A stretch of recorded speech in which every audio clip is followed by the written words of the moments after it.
Hello, it is Ryan, and I was on a flight the other day playing one of my favorite social spin slot games on ChumbaCasino.com. I looked over at the person sitting next to me, and you know what they were doing? They were also playing Chumba Casino. Everybody's loving having fun with it. Chumba Casino is home to hundreds of casino-style games that you can play for free anytime, anywhere. So sign up now at ChumbaCasino.com to claim your free welcome bonus. That's ChumbaCasino.com and live the Chumba life. Sponsored by Chumba Casino. No purchase necessary. VGW Group. Void where prohibited by law. 21 plus. Terms and conditions apply. Please be advised, this episode does have content that some may find distressing. As always, listener discretion is advised and it is not suitable for anyone under the age of 13. Welcome to It's Murder Up North, and this, the second part in the triple episodes on Michael Peterson, aka Charles Bronson, a man whose 50 years in prison has caused many to question the system. He's been vilified by some, while others believe he has served his time. Hopefully, this deep dive into his experiences will help provide not only a picture of why he has been in prison for so long, but perhaps help you form your own view on whether his incarceration is still justifiable. Before I proceed, if you haven't listened to episode 1, please do so before continuing with this one. In the first part, I covered Michael Peterson's early years, his first crimes, and his initial 4 years in prison, delving into the reasons why his sentence of 7 years has been continuously increased.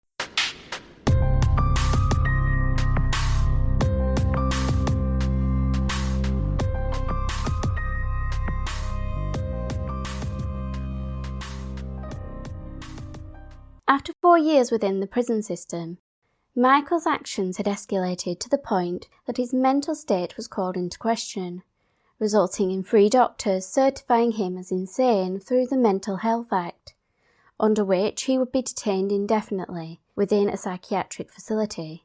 At first, this was Rampton Hospital, where he resided for 11 months. Yet their medical team felt they were no longer able to treat him, prompting Michael to be transferred to Broadmoor, Britain's most infamous psychiatric hospital. Join me as we go behind the walls of Broadmoor and consider the enduring question whether Michael Peterson, aka Charles Bronson, is the product of the system and should he ever be released. Having spent 4 years in various prisons and 11 months at Rampton Psychiatric Hospital, following him being declared insane, Michael, as I shall refer to him throughout this episode, would be transferred to Broadmoor in December 1979. There are 3 main secure psychiatric hospitals in the country, Rampton and Ashworth, and probably the most infamous, Broadmoor, which has housed some of the most violent and disturbed individuals in British criminal history, including the Yorkshire Ripper Peter Sutcliffe, the child killer John Straffen, and the 1950s gangster Ronnie Kray.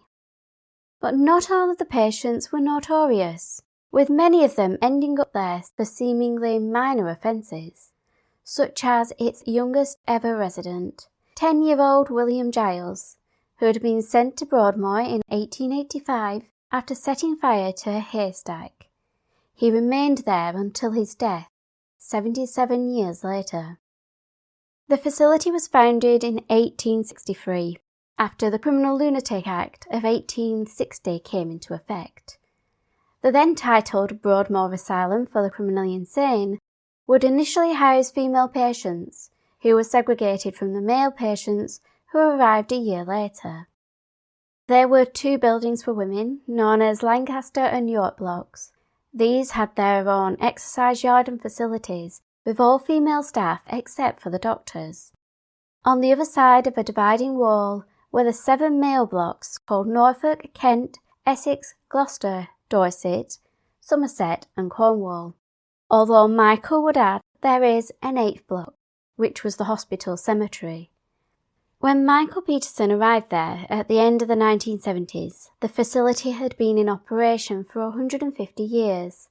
And despite the name being changed from lunatic asylum to psychiatric hospital, the place, according to Michael, was stuck in the past, stating, "Broadmoor was and is stuck in the 19th century. It hasn't moved or progressed at all. It's like a time warp, stuck in a Victorian era of ignorance, abuse and lack of understanding for mental health issues. Given his experiences during his 5 years there, it is hardly surprising he formed this view. One could argue that the hospital did more than shape his opinion of the place, but likely had an impact on his temperament. In his book, co-written with his cousin, Lorraine Effrington, called Broadmoor, My Journey into Hell, we get an insight into his time at the hospital. But Bronson also reveals his belief that if you spend too long in a certain environment, it can rub off on you.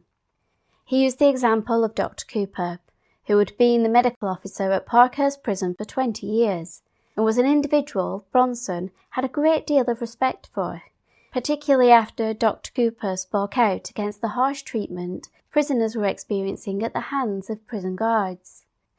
Bronson believed that Dr. Cooper's many years working in close proximity with people who were both mentally and emotionally damaged affected the psychologist's psyche, causing him to be certified as insane after being found naked walking his dog in the woods.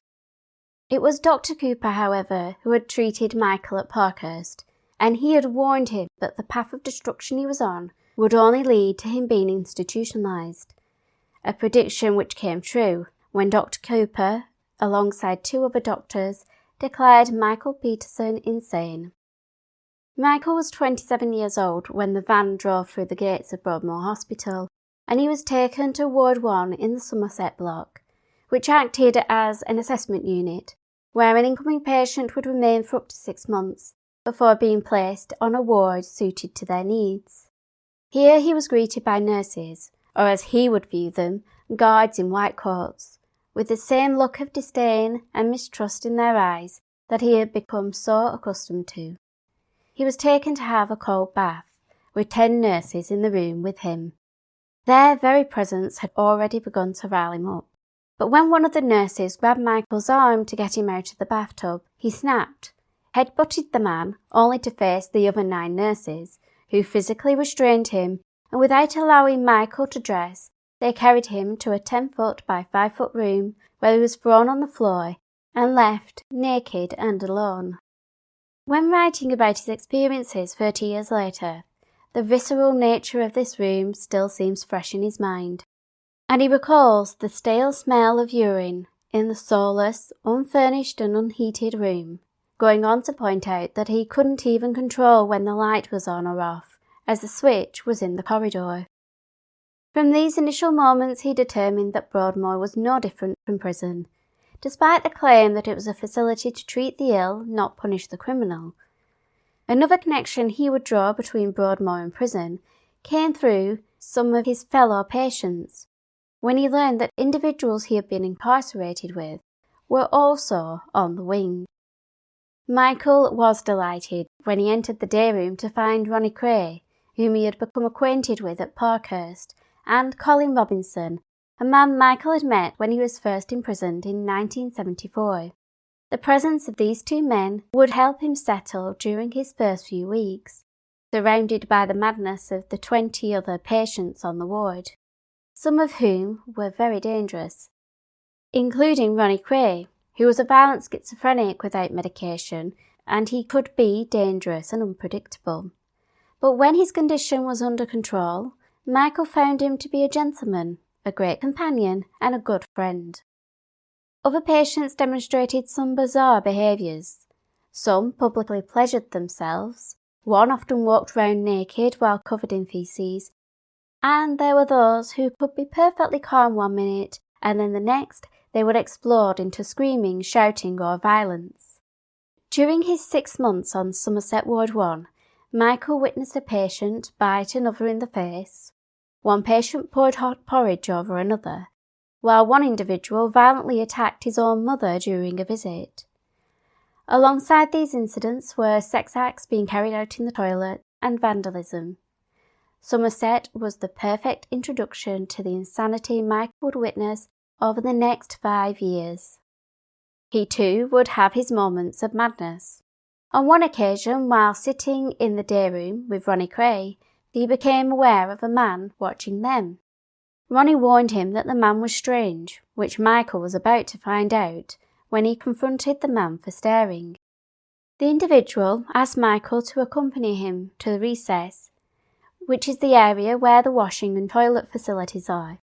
Once there, the man politely asked Michael to punch him, a request he was initially reluctant to fulfill, but Michael went ahead and hit the man, knocking him unconscious.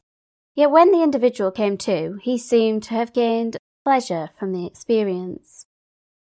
This would not be the only time Michael would hit a man in the recess, although the other incidents tended to be driven by retaliation or anger rather than a polite request. One patient had riled Michael up by pestering him in the day room.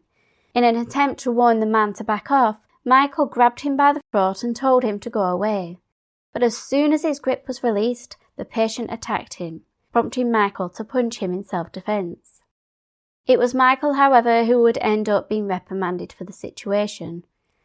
And despite being knocked out the day before, the other patient decided he was willing to try again. He followed Michael into the recess, where he began to goad him. Snapping, Michael punched the man. He then hit the individual's face against the urinal several times, before leaving him in a pool of blood on the floor. Like many attacks committed by those deemed mentally unwell, no criminal charges would be brought, as it was considered that he was not of sound mind at the time. Once Ronnie Cray and Colin Robinson were transferred off the ward, Michael found it harder to cope with his new surroundings, and his unsettled nature and violent outbursts came to the surface, resulting in the use of drugs to control him, including Lorgactil, Stelazine, Modicade, Tracton, and chloral hydrate, most of which are used to treat medical conditions Michael did not have. Often, a mixture of medications were used, which primarily sedated him, but they also made him docile and compliant, barely able to move because his muscles stiffened and his body ached, hardly able to speak due to the excessive dryness of his mouth and the feeling that his tongue was swollen. He became increasingly unhealthy, unable to exercise due to feeling weak and fatigued. It caused him to gain 4 stone. He would also suffer from dizziness, headaches, muscle spasms, and his body contorting in an unpleasant and painful manner. Michael came to learn that while other facilities used body belts and straitjackets as means to control and restrain, Broadmoor used drugs, and for the next 5 years, the man who was strongly opposed to drugs of any sort was forced to take them, either orally or via injection, the latter being carried out when he refused to take them voluntarily, in which case he would be held against a wall by at least 2 nurses, while another injected him in the buttocks. When he wasn't suffering the effects of the drugs, he found ways of adapting to hospital life. Michael discovered the therapeutic effects of laughter, having started inexplicably laughing till he cried one night. Michael realised that the action itself can lift your mood. He also took joy from singing out loud, often while in his room at night, with other patients either joining in or shouting for him to shut up. For Michael, singing wasn't just a stress reliever, but it was also a form of his defiant actions. On occasions he would walk naked to the recess, singing as he headed down the corridor. The void left by the departure of Ronnie and Colin was filled by 2 new patients, the first being George Shipley, who had been sent from Felton Borstal, having been deemed uncontrollable. During his time at Broadmoor, George would stab another patient 40 times, prompting his transfer to Norfolk Block, referred to by Michael as the punishment block. Another individual was Michael Martin, a young lad with whom a close friendship was struck. 5 years later, in 1984, Michael Martin would die at the facility. After being restrained, he had choked to death while in isolation. His passing, alongside Joseph Watts in 1988 and Orville Blackwood in 1991, raised serious concerns over the treatment, administration of medications, and restraint of patients within the hospital, with questions also being raised regarding racial and religious discrimination. This would prompt a major investigation, with the 1990s being a decade during which failings of many of the psychiatric facilities and prisons would come to light, raising issues regarding security, mistreatment of patients and prisoners, and a general failure to reform, not just punish. Many recommendations would be made to change the system, yet none of them would benefit Michael, who would experience many of the issues raised during the investigations. Coming to the end of his 6 months on Somerset Ward 1, Michael would encounter a patient who he would despise instantly. That was because this individual had killed his wife and 4 children. An act so abhorrent to Michael that when the man first entered the day room, he felt the urge to do something. So he approached the large-framed patient and whispered in his ear that he was a, quote, fat fucking nonce. But the reaction Michael received was completely unexpected when the man ran from the room screaming and crying.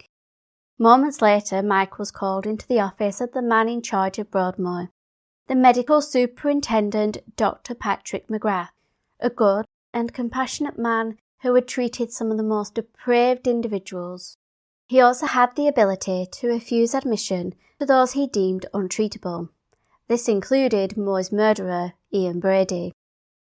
It was through Dr. McGrath that Michael would learn that the hospital had a very different attitude when it came to sex offenders and child killers. In a prison setting, these individuals were considered the scum of the earth, whose deplorable acts disgusted the most hardened criminal. Yet in Broadmoor, they were seen as people who were suffering from a mental illness and required care and compassion despite their crimes.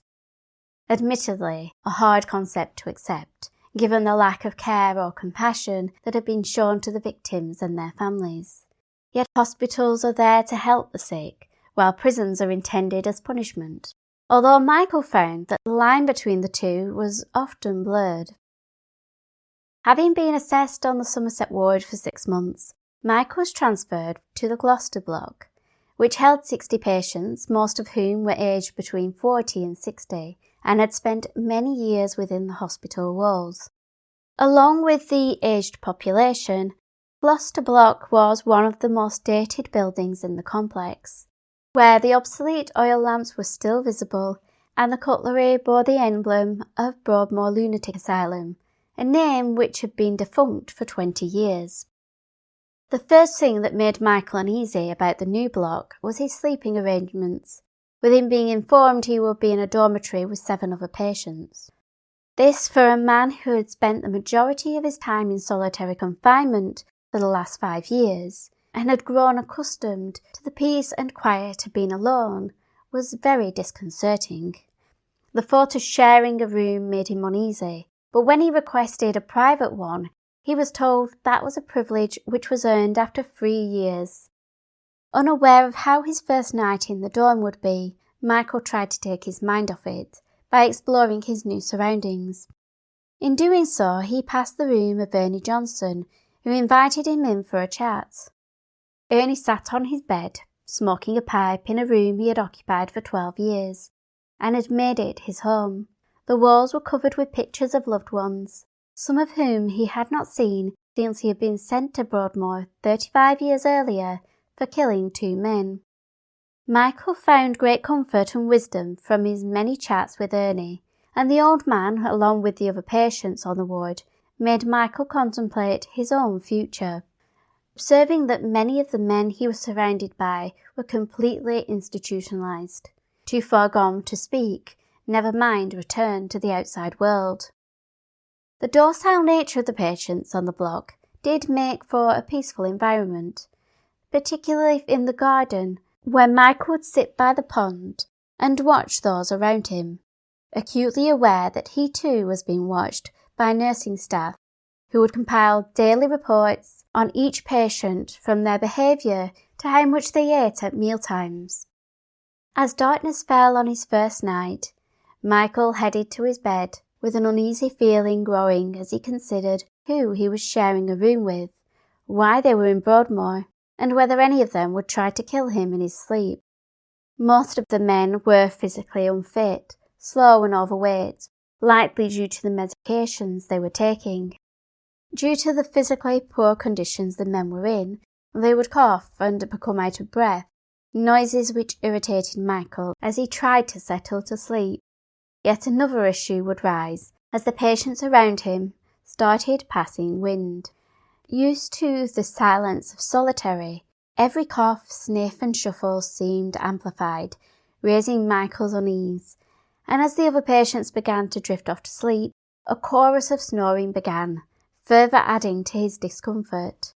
Failing to fall asleep, Michael sought out the loudest snorer in the room and proceeded to raise and drop the man's bed frame until he woke up. Yet before the man knew what was happening, he was punched in the face by Michael, who loudly ordered him to shut up. Michael would be reprimanded for the attack on the snoring man, and would later be chastised for punching a man who hadn't heeded Michael's warning to leave him alone. On this second occasion, Michael, not wishing to stay seated in the office while he heard the same speech regarding his behaviour, attempted to get up to leave. But 8 nurses responded to this action with force, restraining him. Michael was taken to an empty room where he was stripped naked and injected. Falling into a sedated state, he awoke the next day, his head pounding and feeling frustrated. Leaving the room, he sought out the company of Ernie, who not only calmed Michael down, but warned him that he needed to mind his behaviour, as he didn't want to end up on Norfolk Block. Despite Ernie's warning, Michael would soon find himself on the dreaded block. First, he was accosted by another patient while having a bath. The man had attempted to throw boiling water over Michael, but fortunately missed.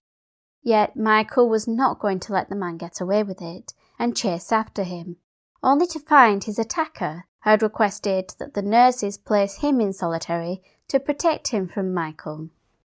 Once again he was called to the office regarding his behaviour, and the doctor insinuated that he wasn't settling into the ward in the way that they had hoped. These encounters and reprimands brought out Michael's desire for revenge, with him deciding he would go on a rampage, for which he would make a makeshift spear from a broom handle with a knife strapped to it. He arranged to acquire a knife from another patient in exchange for 100 cigarettes, but as soon as the goods were swapped, Michael was apprehended and forcibly injected. He was hardly aware of what was going on as he was dragged to Norfolk Block, vaguely recalling the pushing, prodding and threats from the nurses. Michael was slung into a room, furnished only by a mattress, where one nurse grabbed him by the throat and warned him to behave or else. As the door slammed shut, the full effects of the sedative kicked in, and he drifted off into a heavy slumber. When Michael awoke in the isolation room, his body showed signs of a brutal beating, with it being covered in bruises. His lips were swollen, and he was missing the nails off his toes. He felt so deflated and weak, to the extent that when the nurses came with his medication, Michael simply took them without a fuss. He would remain in the 12 by 6 foot room for a week, his meals served through a hatch, his bedpan emptied by nurses, and denied access to the exercise yard, as he was deemed too dangerous to be allowed out of the room. After a week, these restrictions would be relaxed, with Norfolk Block being Michael's home for the next 18 months. Despite its reputation as the punishment ward, it did have its advantages, namely, he no longer had to sleep in a dormitory. However, he would be denied other things, such as books, writing materials, and for a long time he was not allowed to use the exercise yard, so he began using his room as a gym until the ban was lifted. As the weeks became months, Michael began to make a distinction between the good nurses and the bad, building a rapport with the decent ones, with whom he would have a relationship of mutual respect, while he viewed others with disdain, seeing them as nothing more than bullies. It was not only some of the nurses that Michael would have issues with. He also developed a dislike to Dr. Kipros Lucas, who was in charge of the block. The doctor's attitudes towards patient care could be viewed as archaic, and he tended to use drugs to control them. This Michael believed was true in his case, as Dr. Lucas increased his medications, which in turn led to Michael suffering from heart palpitations, neck and spine spasms, excruciating pain and body contortions. Michael's mistrust of Dr. Lucas would be justified in 1992, when he was found to have committed medical misconduct. During an investigation into his actions, it was found that he had been ordered to take early retirement in 1989 due to his unacceptable practices. Broadmoor and the Department of Health would later be criticised for their poor handling of the situation, with it being alleged that they took too long to act on the numerous complaints and warnings from the Mental Health Act Commissioner regarding Dr. Lucas over several years. Despite being forced into retirement, the doctor had no intention of doing so, instead going on to work at another hospital, and then he took a position at Wormwood Scrubs Prison. The latter posting opened the prison authorities up for criticism during an investigation which was launched in 1992, which disclosed that they had hired Dr. Lucas knowing his history, yet deeming it not to be a cause for concern. During a Channel 4 cutting-edge documentary which aired in 1994, further revelations would be made regarding the doctor's misdeeds, including his propensity for using electric shock treatments, sometimes on individuals who hadn't been given muscle relaxant or anaesthesia. He was also found to have breached the Mental Health Act by not seeking patients' consent prior to treatment in cases where the individual had the cognitive function to do so, and not getting authorization from another doctor in cases where the individual was unable to consent for themselves. Adding to his misconduct, he had also failed to provide records detailing the treatments he had carried out. While Dr. Lucas's career officially ended in 1993, as a patient under his care in the 1980s, Michael was subject to the doctor's abuses. Fortunately, he never received electric shock therapy, which Michael believed was only because he had a strong support system on the outside who would have spoken out. Michael was, however, issued high dosages of medications, the impact of which were witnessed by his loved ones when they came to visit, with them being shocked at his physical and mental decline. His moment cousin recalled that Michael was sometimes inaudible, with a blank expression and seemingly no comprehension of his surroundings. Michael had begun to deeply feel the absence of two visitors, in the form of his ex-wife Irene and their son Michael Jr. By that time would have been about 10 years old, yet there had been no contact from them in years. Unbeknownst to Michael, Irene had remarried, and the pair had moved on, while he wasted away in a place Irene had once warned him he would end up. In Broadmoor, Michael had reached a point in his life where he felt he had nothing left to lose, seeing his future being akin to many of the patients who resided in the Gloucester block, who had spent many years of their lives within the hospital and were likely to die without ever tasting freedom. He did not want to end his life, but nor did he feel any reason to try to change his fate, with the love and support of his family the only thing that kept him going. By the end of the 18-month stay on Norfolk Block, his behaviour was deemed acceptable enough to earn a transfer to Kent Block, where he would remain under close supervision. The new block was one of the more modern ones on the complex, boasting a large metal and glass conservatory and light airy corridors which overlooked the manicured gardens, orchards, greenhouses and bowling green. Many of these facilities were remnants of the Victorian era, with them believing that work and routine could help those suffering from mental defects, a therapeutic approach which is still practiced today. Michael would find the hospital grounds to be a place of peace, where he would observe others, and while on Kent Block he would witness a surprising sight, noting that an inmate called Peter appeared to have a pet magpie. The bird would sit with the patient whenever he was in the gardens. Michael would learn that Peter had discovered the bird after it had fallen from its nest as a fledgling, and he had taken it into his care until the magpie was able to be released. Yet the bird remained close, which always raised a smile of delight when Michael observed the two in the gardens. Not all his experiences on Kent Block were pleasant. Despite the hospital's attempts to provide the patients with enrichment, sometimes their attempts left Michael feeling less than encouraged. This was especially the case when a dance was arranged. Michael opted to attend, particularly because it was one of those rare occasions where male and female patients were allowed to socialise. The evening started well, although it began to go downhill after an interaction with one woman who had approached him. Michael made what he quickly realised was a mistake by asking what had caused her to be in Broadmoor. The woman calmly revealed that she had placed her 6-month-old baby in the oven with the Sunday roast. Repulsed by her answer, Michael told her to go away as he sought a way to shake off his revulsion. Relief would come when one of his favourite songs began to play. So he headed to the dance floor where he was joined by a tall, well-built woman who began to slow dance with him. It was a pleasant experience for a man who had not been so close to a woman for several years. But his delight soon turned to dismay when his dance partner started to tighten her forearms around his neck. As she squeezed, Michael found himself struggling to breathe, and he had to push her away. For Michael, that was the last straw. With him returning to Kent Block, where he was still surrounded by the unpredictable nature of other patients, he had been placed in a dormitory with 12 other men.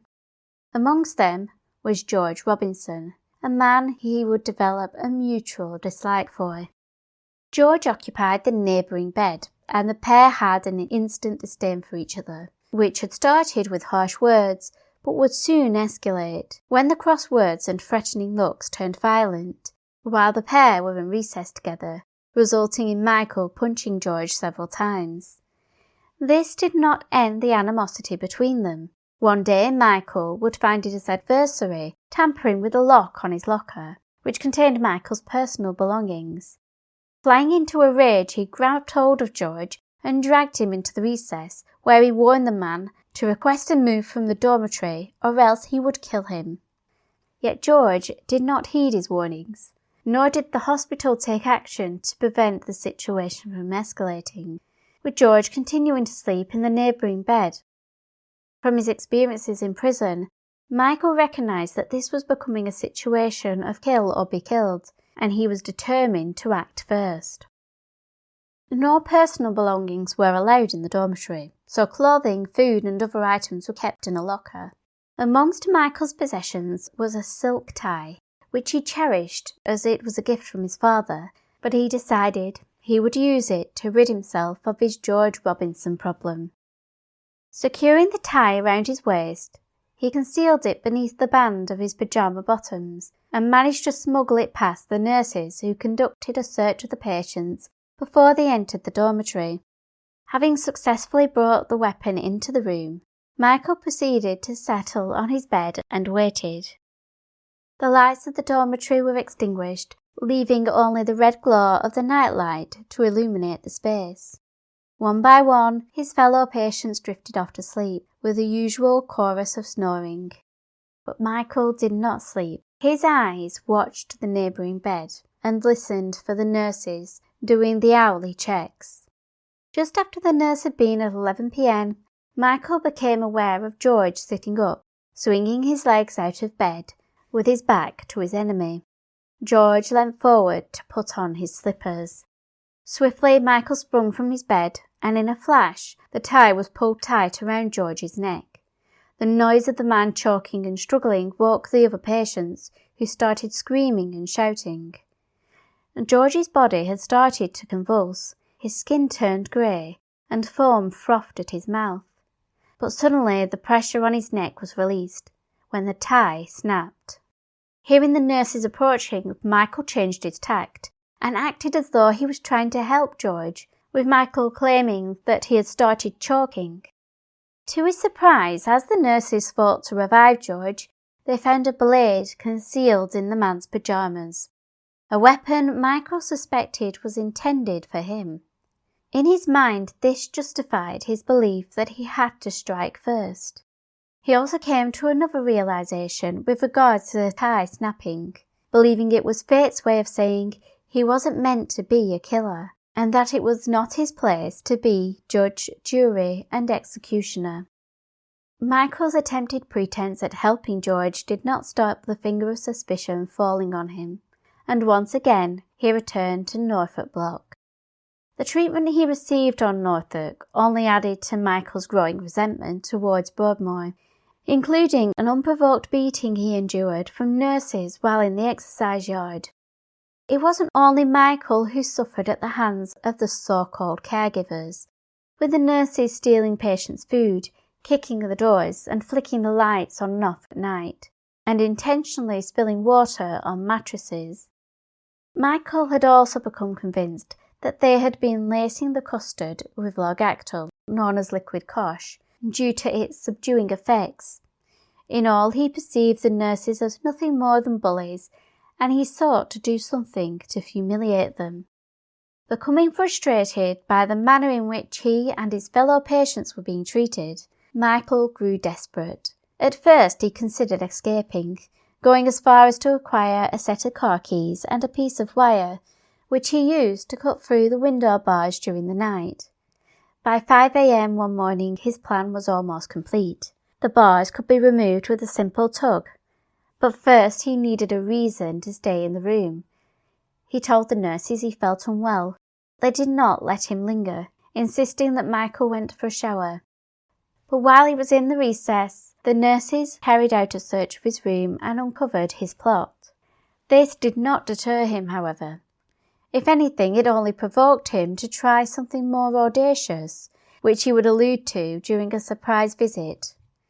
During this time, Michael had fallen into a low mood, and as he had done so many times when this had happened previously, he ceased writing letters and refused to have visits, much to the dismay of his friend Ronnie Cray, who secretly arranged for Michael to have a visitor in the form of Terry Downs, a boxer who had just secured the world middleweight title. The visit from the boxing icon lifted Michael's spirits, and before Terry left, he told him to keep an eye out for what he had planned. In the following weeks, Michael's singing and laughter was heard once more echoing through the corridors. Yet his cheery disposition may not have only been due to Terry's visit, but could have been his anticipation for what he had planned, as the day approached for him to exact his revenge on Broadmoor. On the 21st of May 1981, as rain cascaded down upon the exercise yard, Michael was amongst a group of 6 patients being escorted by 10 nurses across the yard to the canteen. It was a moment he had been waiting for.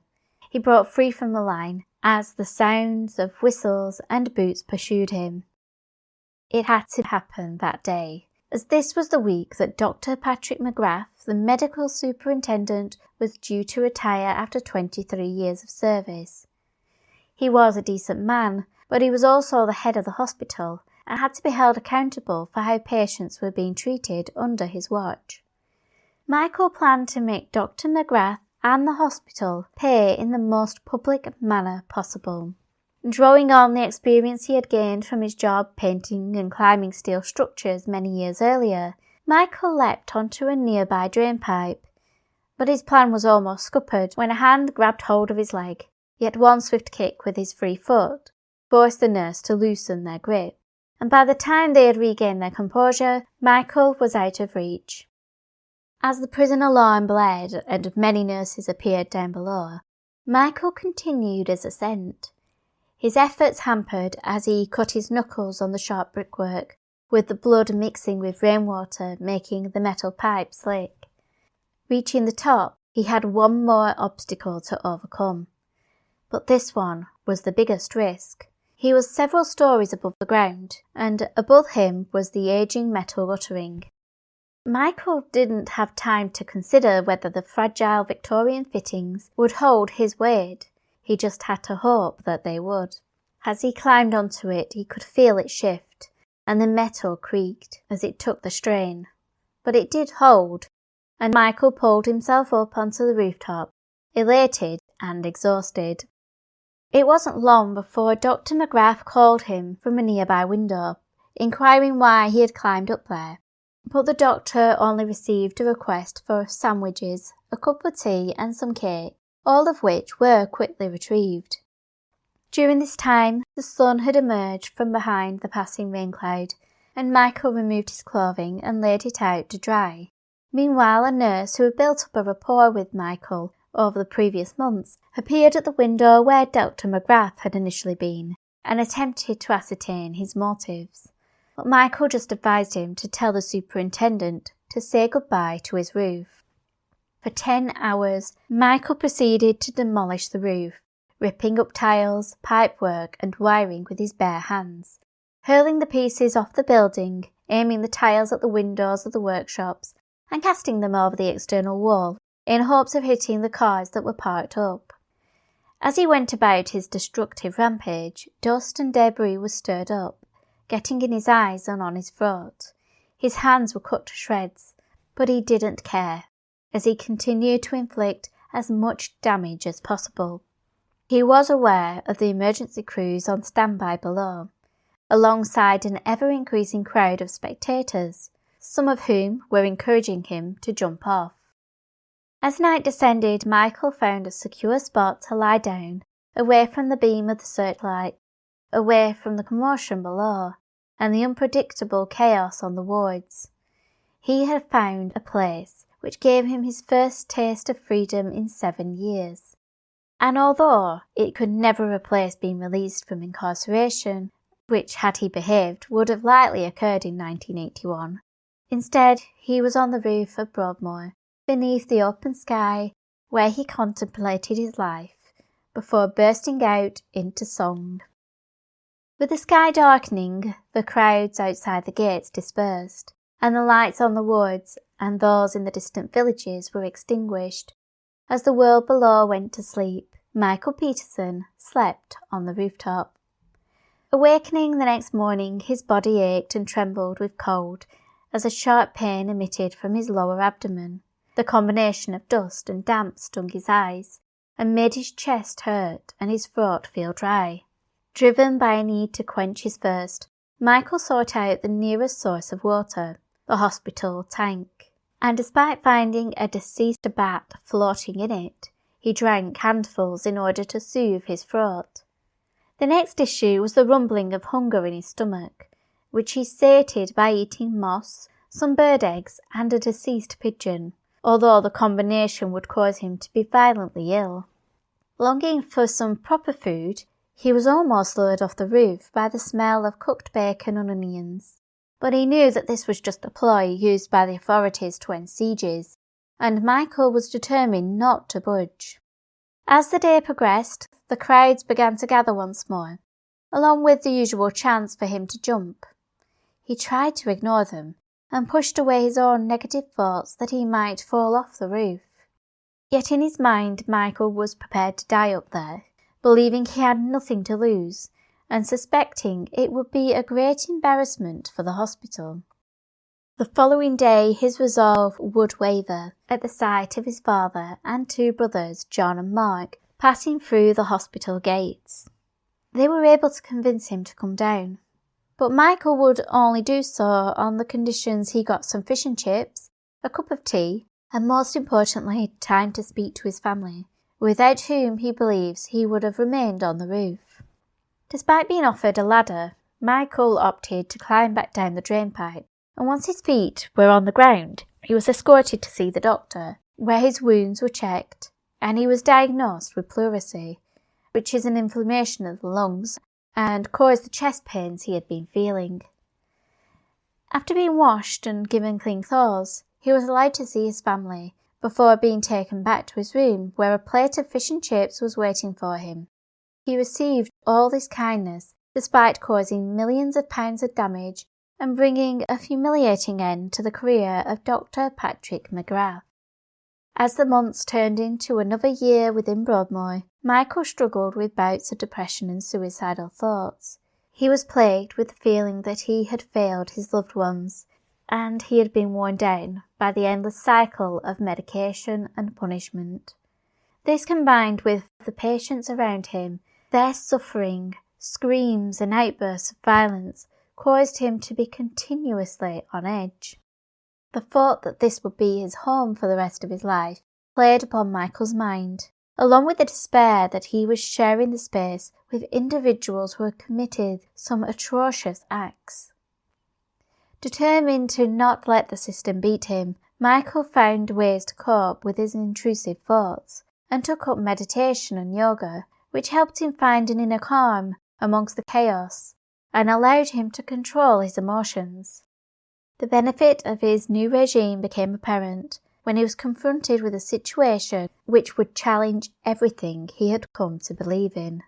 For 2 years he had been in a room next to a man called John Silver, a former timber worker who was a mountain of a man, being 6'8". He had weighed 19 stone when he was first admitted to the hospital 10 years prior.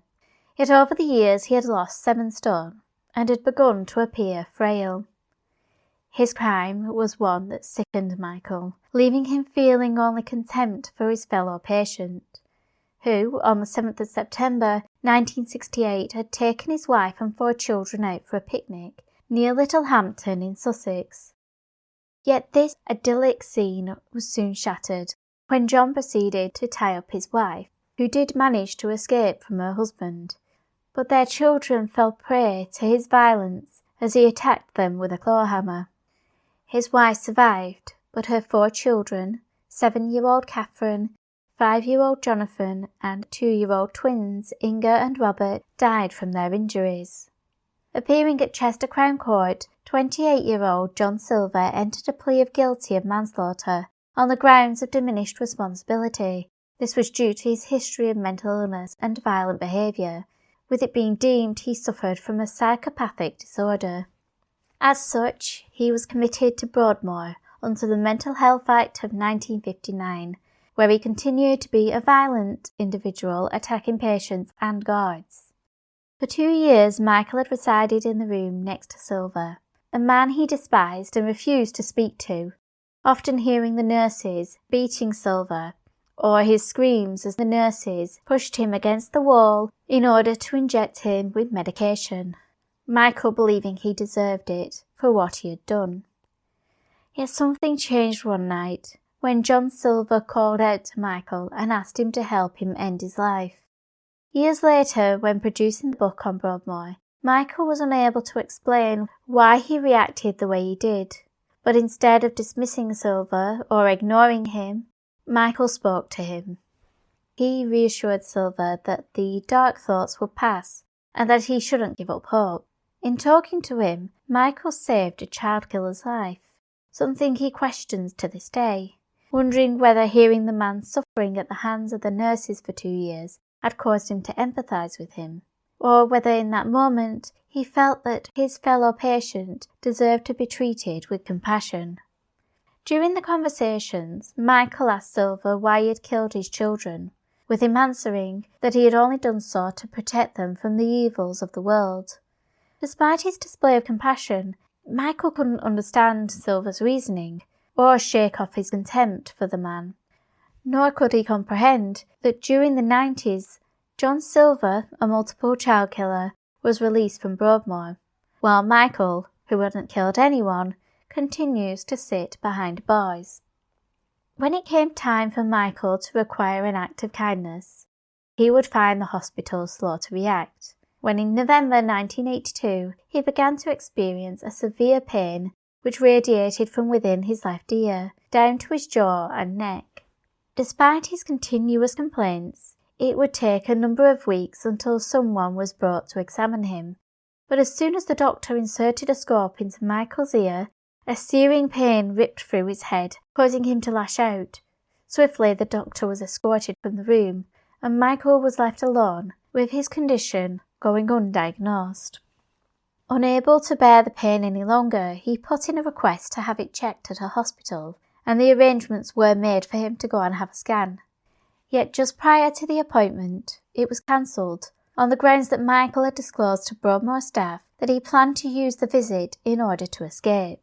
This was an accusation Michael found ludicrous. As he stated, had he wanted to escape, the hospital employees would be the last people he would have talked to about it. The cancellation of his appointment meant that Michael was left to endure the excruciating pain in his ear, forcing him to find ways to dull it. He did find that sleeping on the side of the affected ear seemed to help, unaware that this action would actually save his life. One night in mid-December, he assumed the position on the bed which felt the most comfortable, his left ear cushioned by the pillow beneath him. It quelled the pain enough to allow him to sleep, but shortly after he had drifted off, he was awoken by a loud bang in his head. Michael also became aware of the blood and pus that now covered his pillow, prompting him to call out for help. This time, the staff did act swiftly, with a surgeon arriving to examine Michael's ear. It was determined that an abscess within the ear had burst. Yet fortunately for Michael, the toxins it had excreted were expelled from the body due to his decision to lie on the affected side. After this incident, the months went by and Michael grew restless and had once again started plotting. This time his plan would take place on the 19th of June 1983. The sun was shining as the patients were marched out into the exercise yard. For weeks, Michael had considered his plan to get back on the roof.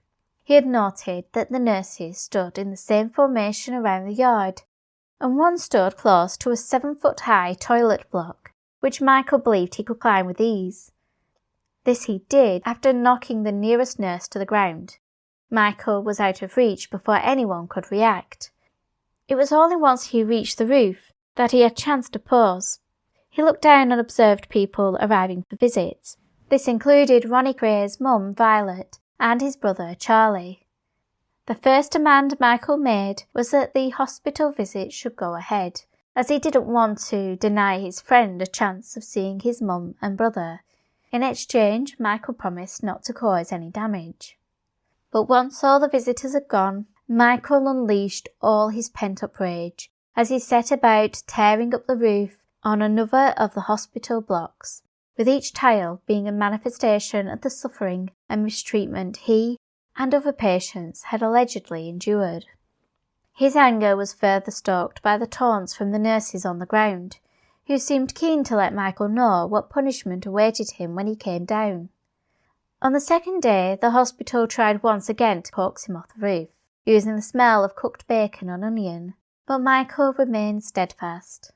By day 3, his energy and passion had faded into tiredness, with his mood darkened by the arrival of his father Joe, this time turning up alone, his face and voice tinged with concern as he tried to convince his son to come down. However, Michael refused, insisting he had to remain on the roof to make a stand against the brutal treatment he and others had suffered, with Michael telling his father to go away. Watching his dad slowly walking away, looking completely defeated, made Michael more furious, especially as he knew the hospital had been the ones who had called his father, arranged for transport and accommodation in order for him to act as a negotiator, a ploy to play on Michael's emotions and get him to surrender. Michael took his sadness and rage out on the hospital block roof, tearing up anything that he could rip up from its fixings. By the 4th day he was dirty and exhausted when his father returned. Joe had his head bowed as he approached the block. Michael, seeing his father's disappointment, talked to him and eventually agreed to end his protest. But as requested previously, he wanted a cup of tea and some fish and chips, and a chance to chat with his dad. He also asked that the nurses didn't bother him, and he wanted a phone call with his mum. Under these terms, he descended the waiting ladder, under the scornful gaze of the nurses. Directed to the office, Michael got to speak to his mother on the phone, her cheerful and warm voice bringing him joy, while his conversation with his father made him aware that the press had covered the rooftop protest, with headlines dubbing Michael the mad killer on the roof. Not only was this a false claim, but Michael was devastated to hear that it had hurt his mother, who was being asked in the street about who her son had murdered. The pleasantries ended once his father had left, with Michael being roughly escorted to his room, where he found his fish and chips scattered all over the floor. The nurses pushed him into the room and gave him a beating. After this, he was visited by Dr. Lucas, who warned Michael that he would never have the opportunity to get on the roof again. As implied, Lucas ensured Michael was medicated to the point he was docile and compliant. With him being restricted in his movements, primarily being kept in isolation, he lost his privileges, he was denied access to books, writing materials, and was only allowed a limited time in the exercise yard. Even when these restrictions were eased, Michael had become a virtual hermit, preferring his room where he practiced yoga and wrote poetry, even having a book of his poems printed with the assistance of a couple of the nurses, the majority of whom now acted more lenient towards him. By the beginning of 1984, Michael would be assessed by Dr. Paul Maudsley, who produced a report stating that he believed the patient had become a product of the environment, with the doctor recommending that Michael should be considered for early release from Broadmoor. However, it seemed to Michael that no action was taken regarding Dr. Maudsley's findings, with him left to face an uncertain future. Following Michael's destructive rampages on the rooftops, numerous blocks of the hospital had to undergo major reconstruction work, with one of the consequences being that Michael was only allowed to exercise in a small yard. However, on the 14th of March 1985, the nurses escorting him discovered that a lock on the gate was broken. After a brief discussion, the pair decided to allow Michael to exercise in the larger yard, despite this being the area where the scaffolding was, granting Michael the opportunity to prove Dr. Lucas wrong. Like a whippet, he crossed the yard, clambered up the scaffolding and was back on the newly laid roof, which was only days away from completion. His antics presented Dr. McGrath's replacement, Dr. Hamilton, with an issue. Firstly, the repairs had cost £250,000, and they could ill afford a repeat incident. And secondly, Michael was making a mockery of the hospital, its staff and their security measures, which only made Dr. Hamilton more eager to end the siege before it became public or destructive. Any hopes that Michael's third trip on the roof would remain discreet were soon quashed, when the press began to arrive at the gates, ready to capture the spectacle. They were the perfect audience for Michael to air his grievances. First, he shouted to them that he was not a killer, despite previous reports. He then proceeded to speak about the barbaric and inhumane treatments experienced by patients. He demanded there be a public inquiry, stating they deserved to be treated with decency and be afforded basic human rights. Yet his words fell on deaf ears, and when Michael realised the reporters had no interest in the reasons why he was on the roof, he told them to go away. However, Dr. Hamilton was willing to listen. He agreed to write down all the issues Michael wished to raise, and also had an intriguing offer in the form of a transfer to Ashworth Hospital in Liverpool, a facility that was modern, with better amenities, and was closer to his family. Dr. Hamilton explained that the transfer would take a week or two, but if Michael came down from the roof, the paperwork would be submitted straight away, promising that the nurses would treat him with respect after he had come down. Michael shook Dr. Hamilton's hand in order to seal the deal. Yet the doctor's promises were broken as soon as Michael's feet touched the ground, where he was set upon by multiple nurses, with them grabbing, kicking and punching him, until one of them got his neck in a chokehold and dragged Michael to the isolation room. Already feeling betrayed by Dr. Hamilton, Michael's anger increased when the man failed to come and see him, forcing Michael to take drastic action by going on hunger strike. For 2 weeks he only drank water, with a nurse called John visiting him daily. Unlike many of the nurses, Michael found John a decent man. He showed respect and so received it in return. Each day, John encouraged Michael to eat, warning him that the superintendent would not visit until he stopped making threats of violence and started to eat food. Michael refused, claiming he was willing to die while waiting to see the doctor. Yet on day 10, Dr. Hamilton would call on Michael's room. He told Michael that his transfer to Ashworth was almost complete, but the news was met with scepticism, as Dr. Hamilton had already lied to him previously. Yet when Michael was shown the official documentation, he began to believe it was real. Michael was elated by the news, as it meant he would finally be leaving Broadmoor. This prompted him to cease his hunger strike, and within days the superintendent from Ashworth, Dr. McCulloch, visited him. Michael thought he seemed a sincere man who was willing to listen to his experiences and appeared to believe his claims. For Michael, leaving Broadmoor was one step closer to freedom, and within 2 years of him departing from those haunted halls, he would be released from prison. Leaving Broadmoor on the 16th of June 1984, Michael arrived at Ashworth, formerly Park Lane Hospital in Liverpool, and he instantly saw the difference between the facilities. While Broadmoor was stuck in the Victorian era, Ashworth offered a more modern setting. The main difference was in the rooms, which were furnished with a wardrobe, a dressing table and a bed. Curtains hung over the windows, and instead of a cold hard floor, there was a soft but robust carpet. These comfortable rooms also offered an ensuite, accessed through a sliding door. It contained a sink and a toilet, which was a big change from the bedpan, jug and wash basin he had become accustomed to.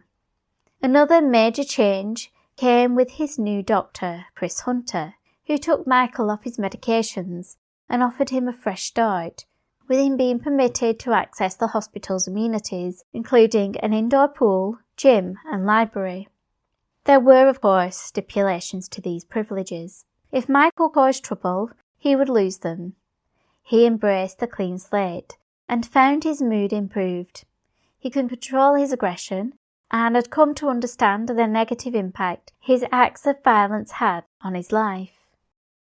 However, his newfound attitude would be put to the test when he encountered Henry John Gallagher, the man whom in Hull prison had irritated Michael for 6 months while they were both in isolation, and within days of the pair being back together on the general wing, Michael had attacked Gallagher. It had been almost 10 years since the pair had last seen each other, and a lot had changed since then. Michael had ended up at Broadmoor, whereas Gallagher had been sent to Maidstone Prison in Kent, from which he had been granted a weekend leave in May 1980. He used this to travel back to his hometown of Dundee, where his life of theft, burglary and assault had begun. Gallagher could not resist slipping back into his old antics, with him planning to burgle the home of a well-to-do, retired doctor, 79-year-old Alexander Wood, and his 78-year-old wife, Dorothy, both of whom were frail and in poor health. Despite this, when Dorothy discovered Gallagher in their cellar, she cried out for help, and her elderly husband came to her aid, striking the intruder with his cane. Later, Gallagher would allege that he retaliated with whatever he could get his hands on, and in an act of pure rage he did not realise what he had done till the pair were lying motionless on the floor, having been brutally beaten to death. Having killed the elderly couple, Gallagher then sat their bodies on chairs at the kitchen table before taking any money or valuables he could find and leaving Dundee, heading south to Kent, where he sought solace at St. Ethelbert's Church. Within the sanctuary of the House of God, Gallagher, a practising Catholic, confessed to the murders to 88-year-old Father Edward Hull, who, after hearing the confessional, called upon his housekeeper, Ethel Lilleen. Fearing that they would turn him in, Gallagher struck again, this time beating the priest so viciously that he died at the scene, while the housekeeper, Ethel, clung to life for a couple of days before succumbing to her horrific injuries. Gallagher claimed whatever valuables were to hand and fled, ending up travelling to the city of York, where he would be apprehended several days later. He would be charged with the murders of Father Hall and Ethel Lilleen, but would be found guilty of manslaughter of the grounds of diminished responsibility, with him being placed under the Mental Health Act and sent to serve his time in a psychiatric hospital. And although he confessed to the murders of Dr. Wood and his wife Dorothy, no further action appears to have been taken. Gallagher would end up in Broadmoor, but for a short time he resided in Ashworth, where he and Michael would cross paths once more. Yet after 10 years, it took a moment for the pair to recognise each other. Michael, however, fought back the urge to attack Gallagher. Instead, he opted to smile politely and walk away. He would be praised for this action when he was called to Dr. Hunter's office shortly after the encounter. Here he was also informed that Gallagher had requested that the pair be kept apart, an arrangement Michael was happy to adhere to, as his focus was now on an annual mental health tribunal, at which his hopes for release would either be realised or dashed. Yet Michael's determination to demonstrate good behaviour was tested by the actions of another patient by the name of Mervyn Horley, who would wolf whistle and make suggestive comments towards Michael. This behaviour made Michael uncomfortable, and one day while jogging he heard Mervyn whistle from a ground floor window. But when Michael marched over intent on punching him, his fist hit the metal window bar instead, only infuriating him further. Michael began to scream and shout into the room where Mervyn was located, and it was only the intervention of another patient that diffused the situation. Later that day, Michael would receive a letter from Mervyn, which had somehow managed to get past the hospital screening. The contents of the correspondence were sordid, with Mervyn disclosing what he would like to do to Michael sexually. This letter was the final straw for Michael, who decided to retaliate.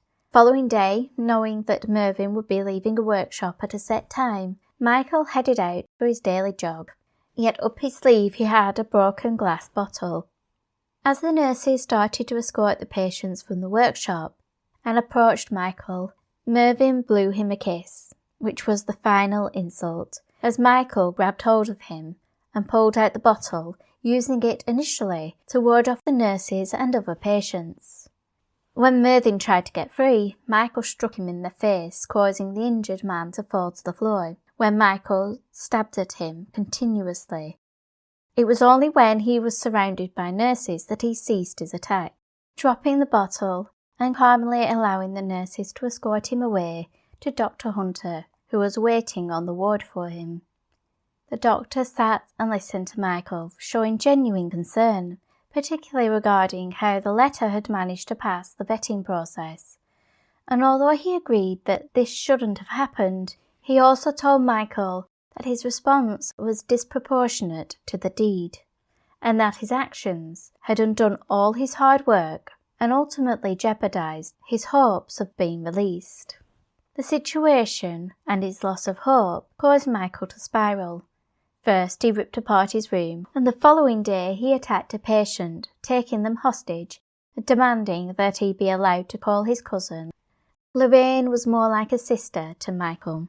She was his moral compass, his strength and a calming influence, and in that moment he needed her help. Granted the phone call, Michael would be sedated, awaking to learn that after 7 months at Ashworth they had determined that he was untreatable, and as such should be returned to the prison system. He was also informed that despite being under the Mental Health Act, which often negates an individual of criminal responsibility, Michael would be charged for the attack on Mervyn Horley, and he was sent to Risley Remand Centre to await trial. Placed on the hospital wing at Risley, the prison hadn't changed much since his first stay there 11 years prior. The guards were still harsh, with them verbally and physically abusing Michael. After a couple of weeks he would be allowed to return to general population, albeit under close supervision. Yet no sooner had he arrived on B Wing, he would end up punching an inmate, prompting Michael to be transferred to a new wing. This did not quell his growing resentment and hatred, as he would assault another inmate by hitting them over the head with a radio, then proceeding to stab them in the neck. This last assault would cause Michael to receive another 120 days on his sentence, and heralded his return to the isolation cell. Deemed a dangerous and unpredictable individual, Michael would remain under close guard, lose his privileges, and would only be allowed to exercise for 1 hour a day, with him having no contact with other inmates. When he was allowed back on the wing, Michael once again let his emotions get the better of him, when he lashed out at a man who owed him a bottle of pop but had failed to uphold the agreement. As his behaviour worsened, his court date to face charges of grievous bodily harm against Hawley quickly approached, prior to which Michael was assessed by 2 psychiatrists, both of whom concluded that he was not suffering from a mental illness. This did not prevent him from being found guilty of the charge against him. He was sentenced to an additional 3 years. Yet, with his mental health tribunal still pending, the aftermath of this sentence could go 2 ways. Either he would be found sane by the tribunal, serve his time and be released, or he would be deemed to be still insane, and at the end of his 3 years Michael would return to a secure psychiatric hospital. Following the guilty verdict, Michael would be sent to Walton Jail, where he was instantly placed in the isolation block, re-entering the cycle of being stripped, humiliated and beaten. Not willing to accept the treatment, Michael took drastic steps, including smearing the wall with his own feces. But this would only play into the image of him as an unpredictable individual. Michael was considered by the prison authority as a dangerous and untrustworthy man, who was not wanted by the hospitals because they could not treat him. However, he was too volatile to be held in general population in a prison. While the authorities pondered what to do with Michael, he would be placed on H-Wing, a small unit housing long-term inmates.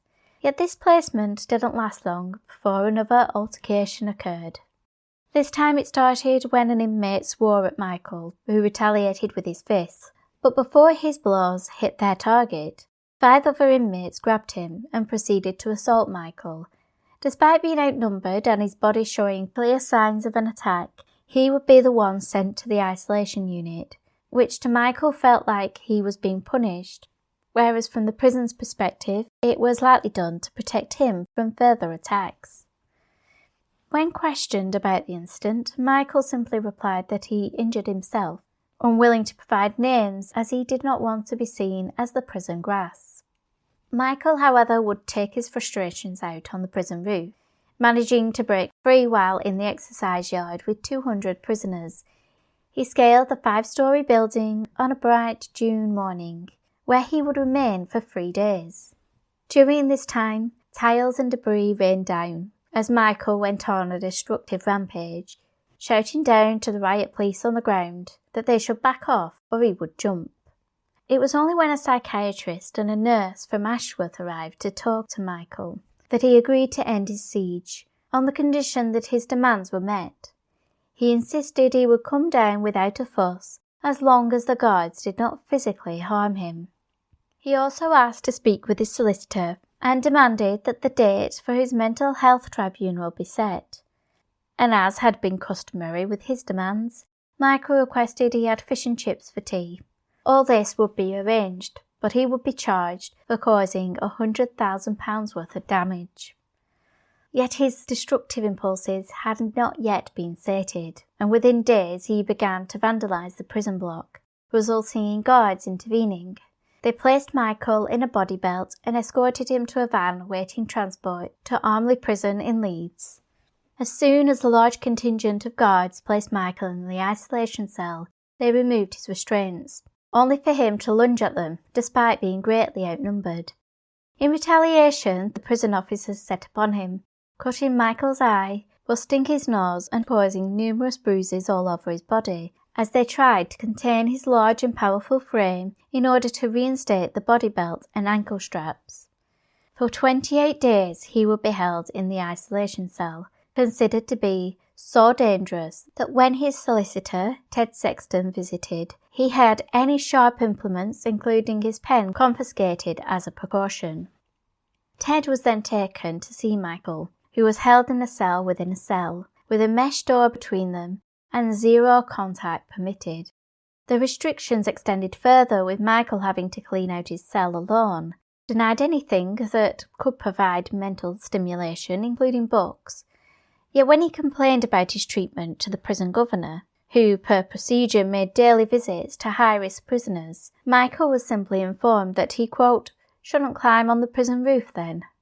His treatment didn't improve when he returned to Walton to await trial for the charges of criminal damage. At Walton he was placed in the strong box, a secure cell intended for prisoners who were considered to pose the highest risk. Here he was fed through a hatch and wasn't allowed to clean out his cell, meaning he was living in squalor. Yet just before the trial, at which he would have another year added to his sentence, Michael was moved to a regular cell, and although under supervision, he found some of the guards actually treated him like a human being, and he developed a mutual respect for them. Another key date would also occur while he was in Walton, with his mental health tribunal finally taking place. During the 4.5-hour hearing, there was a debate over whether he was a psychopath or a schizophrenic, with the medical professionals seemingly unable to decide. Nor could they agree on why he had been placed in a secure hospital. He had been certified insane due to his violent nature, and despite still demonstrating these tendencies, they ultimately determined he was sane. This resulted in Michael being given an absolute discharge, and was now facing a 4-year prison sentence with a set release date. With Michael no longer considered insane and having a definitive date for his release of February 1988, he had something to aim for. With a new sense of hope, he was determined to buckle down and keep out of trouble. All Michael needed to do was to demonstrate that he could control his urges and behave himself for the next 4 years. Yet, as he has already proven, this would be an almost impossible task. His best intentions could not subdue his violent temperament, as was evident while he was in Albany Prison on the Isle of Wight. Despite his high-risk status, he was moved out of isolation and placed on B Wing, where Michael was allowed to integrate with other prisoners. Yet on his first day on the wing, he proved why he was considered a danger. He initially punched another inmate, and then made his way to the television room where Jennifer Rush's Power of Love was playing. This was one of his favourite songs, but his enjoyment was ruined by other prisoners being too loud, with Michael throwing a chair into a wall in frustration. The next day he was informed he was going to be moved, making his way to Wandsworth, where he stayed for a matter of weeks, before being transferred to Wormwood Scrubs, and then back to Wandsworth, staying in the isolation cell for the duration of his stay. He was permitted to exercise in the yard with other prisoners, including a man called Tony Cunningham, who was serving a sentence of 6 years. The pair became good friends, and the last Michael saw of him was on the 14th of December 1985, recalling that Tony was in good spirits. There was no indication of what would occur less than 24 hours later, when his friend was found hanging in his cell. The shock and grief of losing Tony led Michael's depression to resurface, during which he contemplated ending his own life. At the time, there was little to no support or counselling offered to prisoners or staff when a death occurred, meaning he had to come to terms with it alone. His mood was compounded by his move to Parkhurst Prison, where Michael had been placed on the same unit he had been when he was initially declared insane, and the only thing that changed in the 5 years since was that the wing was now designated a double secure unit, which meant that the inmates were kept under close supervision, with extra measures in place to control individuals deemed to be particularly dangerous. Despite his initial reservations, he was there a month without incident, so was surprised when in the middle of the night the guards entered his cell, restrained him, and told him he was being shipped out. In all, he would be transferred between 8 prisons during 1986, including Winchester, where he was treated with a level of decency and respect which Michael greatly appreciated, especially when the governor secured him a medicine ball and gym mat to use during exercise. Michael was there a month and was beginning to feel settled, only to be moved back to Wormwood Scrub, where all the decency and trust he had been shown at Winchester disappeared, and his mental state declined once more. This time he decided to speak up, telling the governor he, quote, felt strange, unwell, confused and dangerous. Despite being surrounded by guards while in the governor's office, Michael was able to accost the man across the table from him. His hands tightened about the governor's neck before being dragged away to the isolation block. The governor would not be the only one to suffer from Michael's unpredictable behaviour. Just days after being let out of the isolation block, he would vandalise the recess in a fit of rage, accompanied by screaming and shouting. He destroyed sinks, urinals and doors, even punching a piece of toughened glass, with his hand and arm going straight through, causing deep laceration which required surgery. Given his high-risk status, the operation was carried out in Parkhurst, with the hospital wing evoking his negative emotions regarding the place where he had been certified as insane. Michael refused to stay there, opting to take the offer of an isolation cell instead, where he was held for 4 weeks before returning to cell 13 at Wandsworth Prison. Every time he was placed in the South London prison, this would be his home, and sometimes felt like the only consistent thing during his revolving door of prison moves. It was in Wandsworth that Michael would observe planes through his small cell window, contemplating the destinations. It was bittersweet for him. He had never been abroad. Perhaps, after his release, he would have that opportunity. Amidst this hopefulness was the constant, restless feeling he encountered. Never knowing when or where he would end up next, Michael felt he had no control over his life. Everything was regimented and things happened to him without him having any say in the matter. This unease would often surface during the stillness of the night. While other prisoners slept, he would pace the 10-foot length of his cell, sometimes for hours like an animal in a cage, slowly driven mad. The issue with keeping an animal in a cage away from others of their kind, denied the basic necessities, while in surroundings that don't provide enrichment for them physically or mentally, is that it tends to lead to 2 outcomes. The animal wastes away, or it comes out fighting, being a far more dangerous creature than it was when it was first caged. Michael had certainly proven that he was capable of being a threat, with his unpredictable nature often causing a problem for himself and those around him. But sometimes it wasn't always him that escalated situations. For instance, while on M Wing in Parkhurst Prison, he would become aware of an inmate called Ray Barron, who had initially offended Michael by ignoring him when he first tried to converse with Ray. Given that there was only a maximum of 25 prisoners on the wing, Michael tried to be social again. Spotting Ray sitting in his cell, he approached, but when the other inmate, quote, got cheeky, Michael struck him across the face and walked out, but was encouraged by another inmate to return to check on him and apologise, which Michael did. He alleged that Ray started to cause a scene, kicking over his table, acting irrational, and so Michael had grabbed hold of the man and slapped him, just in time for the guards to witness the assault.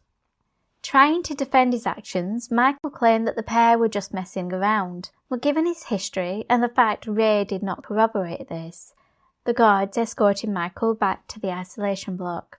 He would suffer a revenge attack when another inmate would throw mop handles at Michael a couple of weeks later. But once again, he would be the one that ended up back in isolation. Shortly after this altercation with Ray, Michael would be given a Category A status, with it being determined that he would remain in solitary until he was released from prison, which was roughly a year away. This incident with Ray potentially speaks to Michael's diminished ability to interact with others. Perhaps as a result of the time in isolation, he is no longer able to recognise certain social cues. There may have been a reason Ray had ignored him, yet according to Michael he persisted in trying to speak to the man. This alongside his inability to cope with noise, as he demonstrated in Broadmoor when he punched a man for snoring, or when he threw the chair because the inmates were being too loud during his favourite song, could show how isolation had caused detrimental damage. And one would have hoped that prior to his release in 1987, he would be given assistance to overcome these issues, as well as how to handle living in society for the first time in 14 years. Unfortunately, this would not be the case, and would continue to demonstrate concerning behaviours while in prison, including trying to take a chaplain hostage. His attempts were thwarted by the quick actions of the guards. He would also continue his seemingly unending prison transfers, which he complained about while back in Wandsworth, only to be advised that these decisions were out of the governor's control as the instructions came direct from the Home Office. Over the ensuing months, Michael became convinced they were trying to mess with his head, as the transfers continued to become increasingly nonsensical. He was passed between Parkhurst and Wandsworth on numerous occasions, a journey that spans over 80 miles and involved special security measures to carry out each time. It got to a point where even a prison officer allegedly voiced his opinion to Michael that the Home Office were taking liberties. After this, Michael was sent to Albany, once again a journey of over 80 miles, which involved a trip on a ferry. This time he would stay there for 2 months, and while the staff treated him well, he still had explosive moments and also suffered an anxiety attack. He would also be in the prison when another inmate took their life, evoking in him dark thoughts and feelings once more. What he needed was a sense of stability and help to cope with these feelings. What he got was another prison move. Fortunately, it was back to Winchester, where he had always found staff to be fair and decent, and they treated him like a person, not just a number. Although he felt that that was all he was to the Home Office, who ordered his sudden move from Winchester the week before Christmas 1986, with Michael finding himself back in cell 13 at Wandsworth. This would be his 13th and hopefully last Christmas behind bars. However, it wasn't a festive one. Michael recalls that there is no such thing as Christmas in the punishment block. Just 3 days before New Year, Michael was moved again, this time to Gartree, 128 miles north of Wandsworth. To his relief, he was told he would remain there until his release in February the following year, although he would still be classified as a Category A prisoner, and as such would be held in isolation for the duration of that time. Despite this, he was granted privileges such as gym access, a reward for good behaviour. This included a chance to reduce his remaining sentence, which incentivised him to work hard at controlling his violent outbursts and quick temper. He remained incident-free until April, when he almost lost it, when he was informed that he was to be transferred out of the prison. This felt like a betrayal. He had believed he was going to remain at Gartree until his release, and the Home Office had broken their promise. All his resentment swelled, with him flying into a rage, and his mistrust still simmered, even after being advised that it was only a temporary arrangement while the exercise yard was renovated. Despite his protests, he was sent to Leicester for 2 weeks, where he admits he was treated with the same decency he had received at Gartree. But the incident would only add to his lingering resentment for the prison system. Over the next few weeks, he demonstrated almost impeccable conduct, except for one incident, in which he punched an inmate in the showers. But other than this, he was found to have shown sufficient improvement to warrant a reduction in his sentence, with his new release date being set for the 30th of October 1987. Things were looking up for Michael. He made plans for what he was going to do upon his release. Through his friendship with the Cray twins, who suggested he pursued boxing, he was put in contact with boxing promoter Paul Edmonds, who offered Michael a chance to take part in at least one boxing match. This encouraged him to step up his exercise regime to ensure he was in peak condition. He also began communicating with a woman called Kelly Ann, a friend of his Uncle Jack's. She had written to him, and from that the pair had developed a friendship. In her letters, she disclosed that her current relationship was as abusive as her previous ones, and that all 4 of her children had been taken into care, a fate she feared would happen to the child she was pregnant with at the time. Despite being cautioned by other inmates to cut contact, as he would have enough to worry about upon his release, and needed to address his own issues before he could help others, Michael couldn't help but empathise with Kelly Ann. As his final couple of months approached, he received regular visits from his parents and Uncle Jack. He was allowed to attend art classes twice a week and was measured for a suit, which he would wear on the day he walked out of the prison gates. Yet at 35 years old, he was about to enter a world that had moved on without him. He had no money, no job, and no home, and was expected to go from being in isolation out into the hustle and bustle of life beyond the prison walls. His last 14 years were contained in a cardboard box of letters and photos. These were his only possessions, but in a moment of despair he tore them all to pieces, deciding he would be going empty-handed to freedom, with just a smart suit and £50 in his pocket. Feelings of anticipation and nervousness washed over him as he made his way out of the prison reception, past the guards and through the gates, to experience his first taste of freedom in over a decade. Join me next time as I delve into his short stint of freedom, the inception of Charles Bronson and his return to prison, where to this day he is still considered a high-risk inmate. So in the meantime, keep an eye on those shadows.